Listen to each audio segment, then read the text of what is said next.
नमस्कार। आप देख रहे हैं public time news. Public time news से मैं हूं संदीप एंथोनी।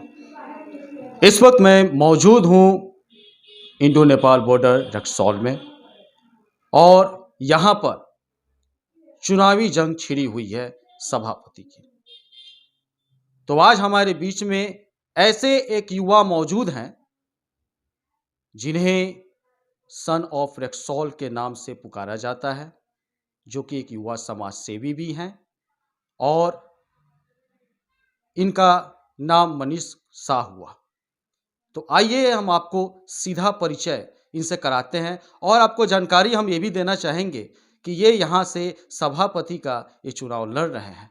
तो आइए हम इनसे पूछते हैं कुछ सवालों को और जानकारी लेते हैं कि ये अगर इनको ये पद मिलता है तो ये इस रक्सौल नगर परिषद के लिए ये क्या करते हैं। तो आइए आपको सीधा रूबरू कराते हैं हमारे पब्लिक टाइम न्यूज चैनल के द्वारा मनीष शाह से। नमस्कार। नमस्कार। सबसे पहले तो हम समस्त जनतागण को प्रणाम करता हूं और मैं सबसे पहले मैं बता दूं कि ये सभापति पद से मैं नहीं, मेरी धर्मपत्नी खड़ी है। मैं तो एक जो बैकबोन बोलते हैं ना, बैकबोन बन करके मैं अपनी धर्मपत्नी का हेल्प कर रहा हूँ, उसको समाज के बीच ला रहा हूँ, क्योंकि इस बार हम लोग को ज़रूरत है कि लेडीज़ों को बढ़ावा दिया जाए, हर क्षेत्र में उन लोगों को बढ़ावा दिया जाए, क्योंकि मुझे लगता है जहाँ तक कि हर क्षेत्र में लेडीज़ अच्छा काम करेंगे। अच्छा, एक बात बताइए मनीष जी, किस उम्मीद और विश्वास को लेकर आप लोग यहाँ पर रक्सौल नगर परिषद में आप लोग चुनाव लड़ रहे हैं? उम्मीद का जो आप बात कर रहे हैं ना, बहुत बड़ी उम्मीद है। हमारे दादा परदादा यानी 20 साल पहले से जा रहे हैं, 20 साल 25 साल से रक्सौल का कंडीशन हम देख रहे हैं। मेरा उम्र 25 साल का होगा, 25 साल से उम्र है, जिन्हें 5 साल के बाद से तो होश संभाले हैं और कंडीशन देख रहे हैं, हर किसी का बात सुनते आ रहे हैं कि रक्सौल का परिस्थिति कभी की सुधार नहीं हुआ है।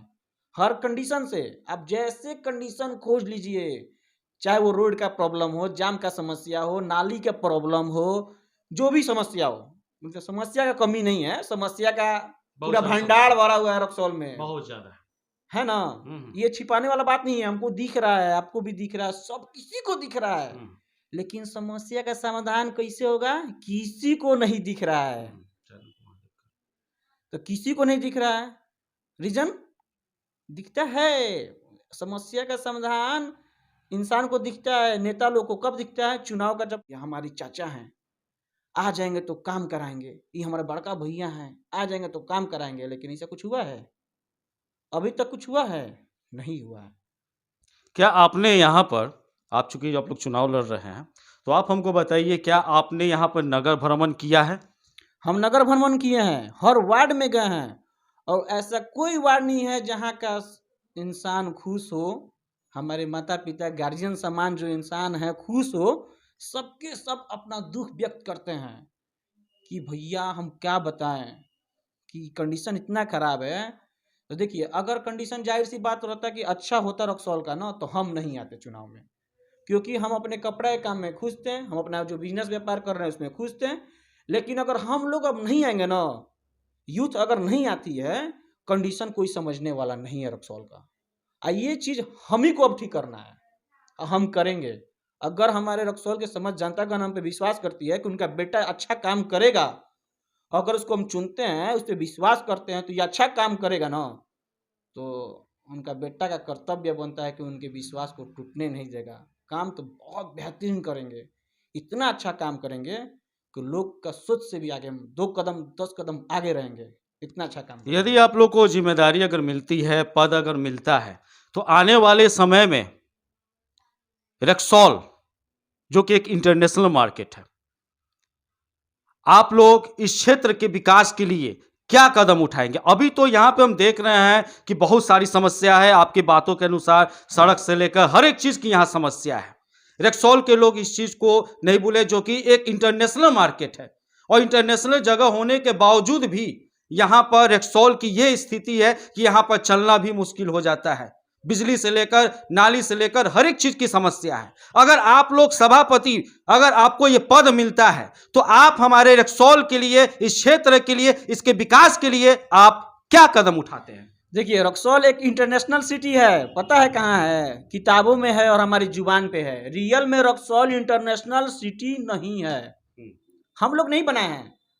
गलती नेता लोग को मत दीजिए, हम लोग का गलती है। हम लोग उस लायक नहीं देखे ना कि रक्सौल कैसे कंडीशन ठीक होगी। हम लोग खाली देखते हैं लेवल, ये फलवा बाबू हैं तो हैं, ये हमारे चाचा हैं तो हैं, लेकिन ये नहीं देखते हैं कि हमारे लायक कौन है, जिसको हम हक से अगर मानते हैं काम नहीं करता है तो उसके पास जाकर हक जताएंगे कि भाई आप काम काहे नहीं कर रहे हैं, आपको चुने हैं उस लायक आप काम करके दीजिए ना। तो आप अपने बराबरी का खोजिए ना। हम हैं आपके बराबर, तुमको चुन के बैठाया गया है, तुम क्या कर रहा है? कंडीशन क्यों नहीं ठीक हो रहा रक्सौल का? तो हर समस्या का समाधान कैसे ठीक होगा? घर घर जाके ठीक होगा। क्या आप जब नगर भ्रमण कर रहे थे, नगर परिषद का आप भ्रमण जब कर रहे थे, तो वहाँ पर लोगों के आपने जनमानस लोगों को वहाँ पर आपने बहुत सारी फरियाद भी सुने, आम जनता को, उनके कुछ दर्द तकलीफों को आप हमें बताइए। देखिए, बहुत इंसान का बहुत तकलीफ है और ज़्यादा तकलीफ तो हमको नाली का मिला है। जाहिर सी बात है, नाला का तो प्रॉब्लम बहुत मिला है हमको। क्या रक्सौल नगर परिषद में भ्रमण के दौरान आपको नाली की जो समस्या है, ये आप कितना इत्तेफाक रहते, चूंकि आप रहने वाले भी यही, चुनाव यही लड़ रहे हैं, तो आप इसके विषय में बताइए कि रक्सौल नगर भ्रमण के दौरान आपको कौन कौन सी कमियां रक्सौल में नजर आई है, जरा उसके विषय में हमारे चैनल के माध्यम से बताइए। देखिए, रक्सौल में बहुत सारी चीज़ें हैं जो कमियां हैं। पहला बात कि रक्सौल इंटरनेशनल सिटी है तो उस लायक रक्सौल नहीं है। क्यों नहीं हो तो हम बता दिए, क्यों गलती हम लोगों का है। हम लोग नहीं चाहते हैं कि रक्सौल इंटरनेशनल सिटी खूबसूरत बने, हम लोग नहीं चाहते हैं। अगर चाहते हैं तो अच्छा आदमी चुनते हैं जिस पे हक जमा सकते थे, जो मेरा काम करके दे सकता है, क्योंकि हम सर्विस कर रहे हैं ना। वो अगर उस पोस्ट पे बैठते हैं तो नौकर ही रहेंगे, मालिक नहीं बनेंगे, जनता का नौकर रहेंगे, क्योंकि जनता ने बैठाया है चुन के। क्या आप दावा करते हैं कि आपके कथनानुसार कि मैं जनता का नौकर बन के रहूंगा, कल हो कि यदि आप चुनाव जीत जाते हैं, पद आपको मिल जाता है, तो कहीं आप लोगों को भूल जाए? आज जो आप कह रहे हैं हमारे चैनल के माध्यम से कि मैं जनता का नौकर बन के रहूंगा, तो क्या आप इस बात को कितना इत्तेफाक रखते हैं, और आप अपने वादा को क्या आने वाले समय में अगर आपको पद मिल जाता है तो क्या आप इस चीज को पूरा करेंगे, याद रखेंगे इस बात को? मेरा स्टार्टिंग अभी लाइफ है, 25 साल का उम्र हुआ। कहते हैं कि हर किसी का उम्र 25 साल के बाद स्टार्टिंग होता है। 26 साल तक नौकरी लीजिए, नहीं तो कोई बिजनेस में सेटल होइए। 22 तक स्टडी कीजिए, 18 साल से 22 साल तक पढ़ाई कीजिए, 26 तक नौकरी कर लीजिए, होता है ना। तो मेरा ये स्टार्टअप लाइफ है। अगर हम इस पोस्ट पे बैठते हैं ना तो इतना काम करेंगे ना कि इस पोस्ट को अपने हाथ से जाने नहीं देंगे। जैसे कि 5 साल एबव बना है, हम एक ही साल में बहुत कुछ कर देंगे। हमको पता है कैसे काम किया जाता है। देखिए, वादे तो बहुत से करते हैं, बहुत लोग इसके पहले भी रक्सौल की जनता को लोगों ने बहुत ही बेवकूफ बनाया है, बहुत से लोगों ने वादा भी किया है, लेकिन आज हकीकत यह देखा जाता है कि रक्सौल में विकास नाम की कोई भी चीज नहीं है। इंटरनेशनल जगह होने के बावजूद भी यहां बहुत सारी कमियां हैं। अगर ये भाई साहब, अगर इस पद इनको मिलता है तो क्या ये आप जनता की कसौटी पे किस तरह से खड़े उतरेंगे? उसके लिए तो आपको काम करना पड़ेगा। अगर आप काम करते हैं तो यह देखा जाता है कि रक्सौल में विकास नाम की कोई भी चीज नहीं है। इंटरनेशनल जगह होने के बावजूद भी यहां बहुत सारी कमियां हैं। अगर ये भाई साहब, अगर इस पद इनको मिलता है तो क्या ये आप जनता की कसौटी पे किस तरह से खड़े उतरेंगे? उसके लिए तो आपको काम करना पड़ेगा। अगर आप काम करते हैं तो किस प्रकार से काम करते हैं, इसके विषय में बताइए। देखिए, वादा वो लोग करते हैं जिनको खुद पे विश्वास नहीं है। हमको यकीन है कि हम काम बहुत बेहतरीन तरीके से करेंगे। कोई भी ऐसा, मतलब सुनिए, बारीकी से काम करेंगे, छोटे स्तर से लेके उच्च स्तर तक। हर समस्याओं का मतलब डायरी होगा, मेरा मेंटेन डायरी होगा कि किस तरह से काम करना है। हर बार मीटिंग बैठेगा, लोगों के बीच में मीटिंग बैठेगा। ये नहीं कि चारदीवारी के बीच में मीटिंग बैठा लिए हैं, अब वो बोल दिए कैसे काम कीजिए। नहीं, लोगों के बीच में मीटिंग बैठेगा। आप कैसे खुश है? आपके वार्ड में काम होने जा रहा है, आप कैसे चाहते हैं बताइए? क्या समस्या है? हाँ, उस अनुसार काम होगा, डायरी मेंटेन के साथ काम होगा। क्या लोगों की समस्याओं का समाधान होगा आपकी मीटिंग के द्वारा? 7 दिन में, only 7 days is above for me. हर काम को सट आउट करने के मतलब काम लगा देंगे। कुछ तो मोनोग्राम आप बनाए होंगे अगर आपको पद मिल जाता है, जैसे कि आपने कहा कि लोगों के बीच में कमेटी बनाएंगे, वहां पर बैठक करेंगे, उनकी समस्याओं को सुनेंगे, समाधान भी करेंगे। तो आपने अभी कुछ अपने एक मोनोग्राम आप लोग जरूर बनाया होगा, एक रणनीति एक बनाई होगी, तो आप जरा उस रणनीति को विषय में बताइए, क्या रणनीति है? हमारा रणनीति बहुत सारा है। रक्सौल की हर समस्या पे है। मेरा एक रणनीति ये है, सबसे बेस्ट मेरा रणनीति क्या है, बैंक रोड, मयूर गली, लोहरपट्टी रोड, और आप ये जो माता मंदिर वाला जो रोड है, पोस्ट ऑफिस रोड, ये सब क्या है, माँ लक्ष्मी का स्थान है। वहां से रक्सौल में पैसे के स्रोत है, बिजनेस व्यापार है। वहां पे जो कचरा बैंक रोड में देखते हैं, मयूर गली में देखते हैं, पोस्ट ऑफिस रोड में देखते हैं, जाम की समस्या, कचरा की समस्या दोनों दिखता है। तो मालूम है वहाँ का फर्श यानी वहाँ का रोड कैसा होना चाहिए, वहाँ का रोड मतलब एकदम नीट एंड क्लीन, थोड़ा सा दिखना चाहिए कि जो टूरिस्ट प्लेस होता है ना, टूरिस्ट प्लेस की तरह वहाँ की रोड दिखना चाहिए। बाइक मत घुसाइए, गाड़ी आप इन मत कीजिए, गाड़ी आप पार्किंग कीजिए ना। सेंट्रल गवर्नमेंट की जमीन है, जमीन कहाँ है, तो बस स्टैंड बनाए हैं, बस स्टैंड का जरूरत था बाटा चौक पे, बाटा चौक पे बस स्टैंड चालू करा के तो जाम का समस्या बढ़ा दिए हैं आप। वहां पर बस स्टैंड का जरूरत नहीं था, वहां पर बाइक स्टैंड का जरूरत था। रक्सौल में तो जाम की बहुत समस्या है। वही तो जाम समस्या की बात कर रहे हैं, बाइक का स्टैंड वहां बनेगा, गाड़ी लगेगा। अब रहा बात कि लोकल आदमी गाड़ी लगाएगा तो चार्ज कहाँ से देगा, है ना, सवाल उठेगा कि रक्सौल का लोग अगर बाइक लगाता है तो चार्ज कहाँ से देगा, नहीं देगा। काहे चार्ज देगा, आपका महीना शुल्क रहेगा 30 रुपए देना है। अब रहा बात कि लोकल आदमी गाड़ी लगाएगा तो चार्ज कहाँ से देगा, है ना, सवाल उठेगा कि रक्सौल का लोग अगर बाइक लगाता है तो चार्ज कहाँ से देगा, नहीं देगा। काहे चार्ज देगा, आपका महीना शुल्क रहेगा 30 रुपए देना है। वो क्यों देना है, मेंटेन के लिए।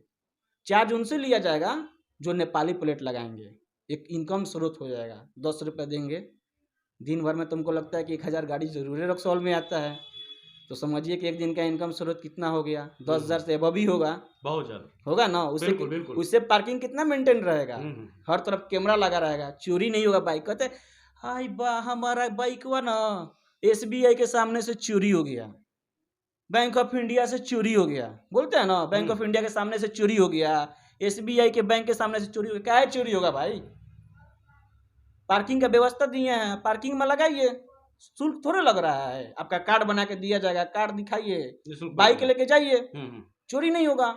आप भी एकदम तो आप इस समस्याओं का समाधान इस प्रकार से आप करेंगे। अच्छा, आप हमको बताइए मनीष जी, रक्सौल में शिक्षा की बातें भी करते हैं, यहाँ पर शिक्षण की क्या व्यवस्था है? कभी इसके विषय में आपने नगर भ्रमण किया होगा तो देखा भी होगा, बहुत से बच्चों को, बहुत ऐसे बच्चे हैं जिसको हम देखते हैं उनके पास पढ़ाई लिखाई का सामग्री उपलब्ध नहीं है, पढ़ने की इच्छा है लेकिन वो आगे नहीं पढ़ पाते हैं, है ना। तो इसके लिए आप क्या सोच रखते हैं? क्या आपको नहीं लगता है कि हमारा भविष्य जो है इन बच्चों पर निर्भर है, ये हमारे देश के कर्णधार है, आने वाले देश के कर्णधार, वे भावी कर्णधार है, तो इसके लिए कुछ शिक्षण साधन का कुछ व्यवस्था होना चाहिए। इसके विषय में आपका क्या तर्क, क्या है? शिक्षा व्यवस्था की बात किया तो हमारी रक्सौल की इज्जत जो है ना, कुछ प्राइवेट कोचिंग रखी हुई है, कुछ प्राइवेट कोचिंग हमारी रक्सौल के शिक्षा पे इज्जत रखी हुई है, प्राइवेट स्कूल रखी हुई है, लेकिन उन लोग की चार्जेस बहुत है। स्कार्सिटी ऑफ मनी, हर किसी के पास पैसे की प्रॉब्लम है, सब कोई नहीं पढ़ा सकता है। डंकन एकेडमी, फैथ एकेडमी नहीं परचेस नहीं कर पाएंगे ना वैसे स्कूल। वो लोग चाहते हैं गवर्नमेंट स्कूल थोड़ा फुल मेंटेन में रहता तो हम अपने बच्चे को पढ़ाते हैं, लेकिन वैसे मेंटेन नहीं है। मेरा सोच है कि हर स्कूल, चाहे वो रक्सौल नगर पालिका में नहीं आता है, लेकिन उस पोस्ट पे बैठेंगे तो पता करेंगे ना कि किसके अंदर में आता है, आपका काम। उनसे हम विनती करेंगे ना कि हमारे रक्सौल का सारा मिडिल स्कूल पूरा कलरफुल दिखना चाहिए, फील्ड क्लीन दिखना चाहिए, बच्चों को हर सुविधा दीजिए। केवल खाना बना देना और बच्चों को खिला देना वो मन बहलाने वाला काम हो गया। अभी गवर्नमेंट स्कूल की क्या व्यवस्था है रक्सौल में? देखिए, अभी स्कूल तो हम उतना भ्रमण नहीं किए हैं, जहाँ तक हमारे घर के बगल में है और राजकीय मध्य विद्यालय स्कूल मेरे सामने है। तो राजकीय मध्य विद्यालय स्कूल हमको लग रहा है कि 50 साल से उसी तरह है, वो मेरे बराबर आ गया है। लग रहा है कि 50 साल से उसी तरह है, वो मेरे बराबर आ गया है स्कूल। वो इतना धस गया ना कि मेरे बराबर में आ गया है, तो इस पे ध्यान नहीं जा रहा है लोगों को। बहुत ध्यान जाता है ना, क्या चुनाव आया है, कैसे मेंटेन करें कि लोगों को दिल में उतारे। बस जो देश का भविष्य है उसके बारे में कोई सोच नहीं रहा है, अभी नहीं रहा है। कौन ऐसा लीडर है जो देश हमारे रक्सौल के भविष्य के बारे में सोचा है? डिबेट करा लीजिए मेरे साथ, हम डिबेट करने के लिए रेडी हैं। एकदम आने वाले समय में जरूर वो भी मौका दिया जाएगा। सारे मुद्दे पे मैं बात करने के लिए रेडी हूँ, कोई रक्सौल के अच्छाई के बारे में नहीं सोचा है। अच्छा, सरकार के द्वारा बहुत सी योजनाएं हैं जिससे कि लाभुकों को लाभ नहीं मिला हुआ है, बहुत सारी योजनाओं को लाभ नहीं मिला है। अगर आपको ये पद मिलता है तो आप क्या करेंगे? देखिए पहला बार हमको ये गरीब बहुत सारी सरकार की योजनाएं जो आम जनता तक नहीं पहुंच पाती है, उन्हें पता भी नहीं होता है कि ये सारी योजनाएं उनके पास नहीं मालूम है, तो कौन उनको बताएगा? और इसके लिए आप अगर आपको पद मिलता है तो आप इसको कितना हद तक इसको देखते हैं? देखिए अगर मुझे पोस्ट मिल गया ना चेयरमैन का, चेयरमैन कमजोर पोस्ट तो है नहीं, नहीं है, उसके हक में तो सब कुछ है। रक्सौल का पूरा नैया है, बिल्कुल। तो रक्सौल के नैया को डूबने नहीं देंगे, हमेशा चमकने देंगे। अब योजना की बात कर रहे हैं ना, सारा योजना लोगों के बीच में खोल कर रख देंगे हम। यहाँ पर योजना आएगा कि कल होके अनाउंस करेंगे। बिल्कुल, हम लोग यही चाहते हैं, हमारे चैनल यही चाहता है कि आम जनता तक सभी लाभों को, सरकार की योजनाओं को उन तक पहुंचे, ताकि वो भी लाभान्वित हो सके। छोटा योजना हो या बड़ा योजना हो, जिस तरह से आज लाइव आया हूँ, कल भी लाइव आऊंगा, परसों भी लाइव आऊंगा। अगर आगे निकल गए ना तो बार बार लाइव आऊंगा और लोगों के बीच में हर समस्या हो या योजना का बात हो या कोई भी चीज हो, मैं करूंगा, हर चीज करूंगा। हम कह रहे हैं ना, लोग मतलब हमारे जनता जो है, हमारे माता पिता समान जो हमारे जनता हैं, हमारे छोटे भाई लोग हैं ना, जितना नहीं सोचेंगे ना उससे ज्यादा हम काम करके दिखा देंगे। मतलब रेक्सोल को आप, अगर आपको पद मिलता है तो रेक्सोल को एक नया विकास आप देंगे, एक नया मार्गदर्शन देंगे, रेक्सोल के इतिहास को बदलेंगे, बहुत कुछ चेंज आप कर देंगे, यही आप कहना चाहते हैं? हम इतना काम करेंगे ना कि मेरा बेटा 3 साल का है, जब 10 साल का होगा ना तो रक्सौल के जनता बोलेंगे कि देख तेरे बाप के रीजन में ये बना है, तुम्हारे फादर ने ये बनवाया है, तुम्हारे फादर ने ऐसा काम करवाया है। मेरे बेटा को ये चीज सुनाना है, बिल्कुल बिल्कुल गर्व फील बिल्कुल कराना है बिल्कुल। कि सन ऑफ रक्सौल हम सिर्फ मुंह से नहीं है, दिल से है, ये बन के दिखाना है हमको। बिल्कुल, नाम के अनुसार जैसा इन्होंने कहा कि सन ऑफ रेक्सोल में मैं इसी तरह नहीं हूं, और हमारी आने वाली जो पीढ़ी है वो हमारे बनाए हुए जो हम यहाँ पे काम करके दिखाएंगे, तो हमारे बेटा भी फक्र से कहेगा कि हमारे पिताजी ने रेक्सोल के लिए कुछ किया है। तो आइए हम जानना चाहते हैं, किसी भी चीज का होता है तो आप नहीं लड़ते हैं ना, हम लड़ेंगे, चाहे कोई भी लड़ेगा ना तो मेरे पीछे टांग खींचने वाले मिलेंगे। अरे उड़ा तरन नया पढ़ाई बा, होता है ना, बिल्कुल। नया पढ़ाई बा, उड़ता उड़े दो, टांग खींचने वाला मिलेंगे, साथ देने वाला नहीं मिलेंगे। कि हम अंदर से इतना स्ट्रांग है ना कि मेरा मनोबल कोई तोड़ नहीं सकता है। सिर्फ मेरे माता पिता समान गार्जियन हम पर ट्रस्ट करके दिखाया, उनका बेटा का कर्तव्य देखेगा लोग कैसे काम कर रहा है।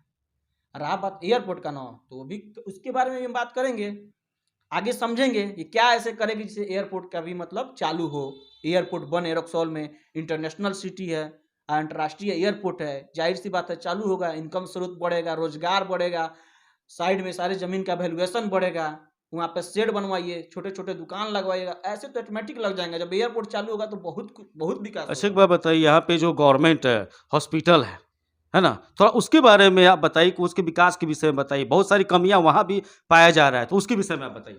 गवर्नमेंट हॉस्पिटल का जो बात करें, अभी तो दिख रहा है बिल्डिंग बना है, सब नया नया बिल्डिंग तो अच्छा खासा बना है, लेकिन हॉस्पिटल की कमी हम रियलिटी बताए तो गए नहीं है। अभी हॉस्पिटल में हम गवर्नमेंट हॉस्पिटल में गए नहीं है, पहले गए मतलब अभी आप नगर भ्रमण अभी वहां पे बाकी है हाँ, है ना? अभी हम बहुत से ऐसा क्षेत्र अभी जो है बाकी है। गवर्नमेंट हॉस्पिटल में नहीं गए हैं, सिर्फ बिल्डिंग देखे हैं कि बना है, बिल्डिंग सब बना हुआ है, बट अब कंडीशन अंदर का क्या है वो देखना पड़ेगा मुझे। अब जब आए हैं तो जाहिर सी बात है मेरा कर्तव्य बनता है कि वो भी देखें।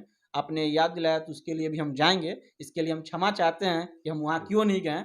बाकी हर कंडीशन पे गए हैं लेकिन वहाँ नहीं गए हैं, तो वहाँ भी हम जाएंगे। अच्छा मनीष जी, एक बात बताइए कि रक्सौल में आज के डेट में बहुत सारी कमियां भी है, जिसमें एक आता है बेरोजगारी। इसके विषय में आप क्या कहना चाहते हैं? बहुत से युवा वर्ग है, पढ़े लिखे होने के बावजूद भी उनके पास नौकरी नहीं है, कोई साधन नहीं है, बेरोजगार है, बेरोजगारी के अभाव में इधर उधर भटक रहे हैं। तो वैसे बच्चों के लिए, वैसे युवाओं के लिए आप क्या कहना चाहते हैं? बेरोजगारी पता है रक्सौल का कैसे दूर होगा? बताइए हमारे चैनल के माध्यम से। बेरोजगारी भी दूर होगा। जो गवर्नमेंट का जमीन है रेलवे का, यहाँ बाटा चौक से लेकर के, एक सेकेंड, बाटा चौक से यहाँ तक, ये जो रेलवे स्टेशन के बाहर जो पोखड़ा लगा हुआ है उसको टेंडर पर दे दिया हुआ है रेलवे वाला। मछली पालिए, आप पालिए और उनको पैसा दीजिए, तो उससे एक ही 2% को इनकम हो रहा है। एक जो लिया है और एक रेलवे को, और किसी को हो रहा है? नहीं हो रहा है। तो इसको क्या करना चाहिए? ठीक है, रेलवे को पैसा चाहिए ना, मेरा जमीन है, हम नहीं देंगे गवर्नमेंट को, हमको इससे कमाना है, उसको 99 साल का लीज कराएंगे। सरकार जो है ना, जो गरीब सब है वो अपना अपना उनको सेट बनवा के दे दीजिए। एक तो दिखने में खूबसूरत हो जाएगा, पैसा भी आना शुरू हो जाएगा, रेलवे को भी पैसा जाना शुरू हो जाएगा, और हम लोगों के लिए सबसे बड़ा क्या हो जाएगा कि हमारे यहाँ बच्चे भी खुश रहेंगे। पापा आज संडे है, हमको फन पार्क जाना है, हमको फन पार्क ले चलिए घुमाने। आप भी कहिएगा चलो बेटा को आज घुमाने ले चल रहे हैं। हम भी खुश हैं, रेलवे भी खुश है, कुछ छोटे छोटे व्यापारी भी खुश हैं, रक्सौल भी खुश है। चलिए, ये तो हुआ आपका तर्क बेरोजगारी को लेकर कि आप बेरोजगारों को इस रणनीति के द्वारा आप उनको रोजगार देंगे। अब आप हमें ये बताइए कि यहाँ पर चूंकि आप यहाँ पे चुनाव लड़ रहे हैं, तो बताइए कि यहाँ पे करप्शन को लेकर, चूंकि एक बहुत बड़ा मुद्दा होता है करप्शन, इसके बारे में आप क्या कहना चाहते हैं? देखिए, करप्शन क्या है? अब करप्शन इसलिए हो रहा है ना कि हम चोर हैं, आई एम द थीफ, मैं खास चोर हूं, इसलिए चोरी हो रहा है। जब हम लेबे ना करें तो तू कहाँ से ले लेबो, है ना? हम हैं, देखिए, अगर हम 500 में खुश हो गए ना तो 5 लाख का ख्वाब कभी जिंदगी में नहीं देखेंगे, क्योंकि हमारे पास है, घर द्वार भी है, खाने के लिए सब कुछ है, अपडेट है, मेरा व्यापार भी है, जमीन जाथा भी है, तो हम 500 में ही खुश रहेंगे। 5 लाख का ख्वाब तो कभी जिंदगी में नहीं देखेंगे। तो आपको यदि पद मिलता है तो आपके रीजन में किसी प्रकार का करप्शन नहीं होगा, और यदि कोई करप्शन करता है तो उसके लिए आप क्या करेंगे? टोल फ्री नंबर मेरा रहेगा, मेरा आदमी 24 घंटा उस फोन को अटेंड करने के लिए रहेगा। कोई भी प्रॉब्लम हो डायरेक्ट फोन कीजिए। अच्छा, आए दिन लड़कियों के साथ हम शोषण देखते हैं और सुरक्षा देखते हैं, इसके विषय में आप क्या कदम ठोस उठाएंगे कि आने वाले समय में रात के समय भी अगर लड़की अगर बाहर निकलती है तो सुरक्षित घर अपने वापस लौटे, इसके लिए आपका क्या कहना है? आए दिन रक्सौल में लड़कियों का तो सुरक्षित अभी है, अभी तो सुरक्षित है, देखिए, लेकिन आप उनकी सुरक्षा के लिए आने वाले समय में और क्या कदम उठाएंगे? देखिए, अभी सुरक्षित है, बिल्कुल, क्योंकि एकदम घर से जाती है, पढ़ने जाती है, पढ़ के आती है, ऐसी कोई प्रॉब्लम नहीं है। चलिए, ठीक है, अगर प्रॉब्लम होती लड़की कंप्लेन करती, थाना में कंप्लेन करे या अपने माँ बाप से कंप्लेन करें। जब ऐसी कंप्लेन आती तब हम कहते हैं कि अभी लड़कियों के साथ मतलब कुछ व्यवस्था गलत है, लेकिन अभी ऐसा दिखने को नहीं मिल रहा है। लेकिन हाँ, हम चाहेंगे कि ऐसा ही आगे भी बना रहे, बिल्कुल इसमें बिल्कुल, कुछ गलत ना हो, ये चीज हम जो बिल्कुल, अभी है बिल्कुल। आगे भी बनाकर हम रखेंगे। चलिए, आपसे तो बहुत सारी तर्क वितर्क हुई, बहुत सारी बातों पे हुई। अब हम रक्सौल के अन्य कुछ विकासों की बात करेंगे। आप विकास को रक्सौल का, जैसे कि आपका हमने कुछ पंपलेट देखा है, अभी आते समय भी हमने एक पंपलेट देखा है कि मेहनत, संघर्ष एवं ईमानदारी के मनीष जी सिर्फ कथनी होगा या करनी भी होगा? आदर्श रक्सौल बनाएंगे। आदर्श रक्सौल बनाने के बाद मालूम है मेरे माइंड में कहाँ से आया? बिल्कुल, हमारे पड़ोसी देश जो बीरगंज नेपाल है, नेपाल का एक छोटा सा राज्य बीरगंज है, पता नहीं राज्य है या जिला है, लेकिन बीरगंज है। हम जब जाते हैं ना आदर्श नगर में, क्या फील करते हैं कि क्या गजब का जगह है, और सर में फील करते हैं कि हम रक्सौल से हैं। करते हैं कि नहीं करते हैं? करते हैं ना। जब आदर्श नगर जाइएगा तो फील कीजिएगा, अरे गजब खूबसूरत एरिया है। शाम के टाइम में, रात के टाइम में वहाँ लाइटिंग रहता है, एकदम लगता है कि हाँ, लगता है कि विदेश में आए हुए हैं एकदम। ये तो बगल में ही फील हो जाता है, 2 किलोमीटर। और रक्सौल में शर्म फील होता है। तो आदर्श नगर और आदर्श रक्सौल, तो हमको आदर्श रक्सौल आदर्श नगर की तरह बनाना है। बिल्कुल बिल्कुल। चलिए, ऐसी ही उम्मीद रखते हैं, और अंत में हम एक ही सवाल करेंगे कि आप हमारे रक्सौल नगर परिषद के लिए आप लोगों को क्या मैसेज देना चाहते हैं हमारे चैनल के माध्यम से? हम रक्सौल नगर के लिए, रक्सौल के समस्त जनतागण अपने बड़े भैया को प्रणाम करते हैं और पैर छू करके हम कह रहे हैं, हमारे गार्जियन, आप हम पे एक बार ट्रस्ट करके देखिए, आपका बेटा इस बार बहुत काम करेगा, आप लोग का हर बात सुनेगा। आपको मेरे यहाँ आने का जरूरत नहीं पड़ेगा, हम आपके दरवाजे पे आएंगे, हर प्रॉब्लम में आएंगे। आप शादी ब्याह में हमको कुछ इनवाइट कीजिए या ना कीजिए, फिर भी हम आपके यहाँ आके अटेंड होंगे, आपकी हर बात सुनेंगे। हर चीज में हम रक्सौल के लोगों के साथ रहना चाहते हैं, चाहे वो सुख हो या दुख हो। एक बार ट्रस्ट करके देखिए ना, 5 साल की ना बात है, इतना दिन से तो अपना वोट बर्बाद करिए रहे हैं। एक बार हम पे ट्रस्ट कीजिए, इतना दिन से तो आप अपना वोट बर्बाद कर ही रहे हैं। एक बार हमें देख करके देखिए कि हम क्या करते हैं, आपका बेटा क्या करता है। सन ऑफ रक्सौल हम सिर्फ जुबान से नहीं बनना चाहते हैं, दिल से बनना चाहते हैं। हम आपके जुबान से सुनना चाहते हैं कि हम सन ऑफ रक्सौल हैं, रक्सौल का बेटा हैं और आगे भी रहेंगे। बस यही चलिए, विनती है। बहुत बहुत धन्यवाद। और पब्लिक टाइम्स न्यूज़ ये उम्मीद करती है कि आप आने वाले समय में यदि आपको पद मिलता है तो इस नगर परिषद, रक्सौल नगर परिषद के लिए आप विकास के काम करेंगे। और अभी तक आपने हमारे चैनल के माध्यम से जो भी वादा किया है उस वादा को निभाएंगे और उम्मीद करते हैं कि आप अपने क्षेत्र में, अपने कार्य में आप अग्रसर हो और लोगों की, जनता की कसौटियों पर आप खरे उतरे। तब तक के लिए देखते रहिए पब्लिक टाइम्स न्यूज़। मैं हूं संदीप एंथोनी। जय हिंद।